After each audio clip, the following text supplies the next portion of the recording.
পাক পাঞ্জাতন হচ্ছে 5 জন: মুহাম্মাদুর রাসূলুল্লাহ, মৌলা আলী ওয়ালিউল্লাহ, মা ফাতিমাতুজ জাহরা, ইমাম হাসান, ইমাম হুসাইন। এই 5 জনের 5টা নাম মোবারক রয়েছে। আমি বলতেছিলাম বিসমিল্লাহর ভিতরে 19টা ওয়াক্কর আছে। পাক পাঞ্জাতন 5 জন নামের ভিতরে আপনি ওয়াক্কর গুলা হিসাব করেন। মুহাম্মদ শব্দ লিখতে 4টা ওয়াক্কর লাগে, আলী শব্দ লিখতে 3টা ওয়াক্কর লাগে, 4 এবং 3 7 হয়ে গেল। ফাতেমা শব্দ লিখতে 5টা ওয়াক্কর লাগে, 7 এবং 5 12 হয়ে গেল।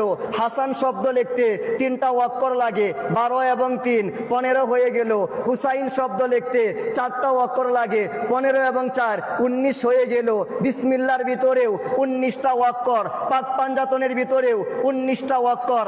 আই মেরে আল্লাহ, তোমার কাছে জিজ্ঞেস করি, তুমি কোরআনুল কারীম শুরু করছো বিসমিল্লাহর মাধ্যমে। এই বিসমিল্লাহর ভিতরে 19টা ওয়াক্কর রয়েছে। পাকে পাঞ্জাতনের ভিতরেও 19টা ওয়াক্কর রয়েছে। এর হাকিকত কি আমার আল্লাহ বুঝাইতে চায়। জ্ঞানীর জন্য ইশারাই যথেষ্ট।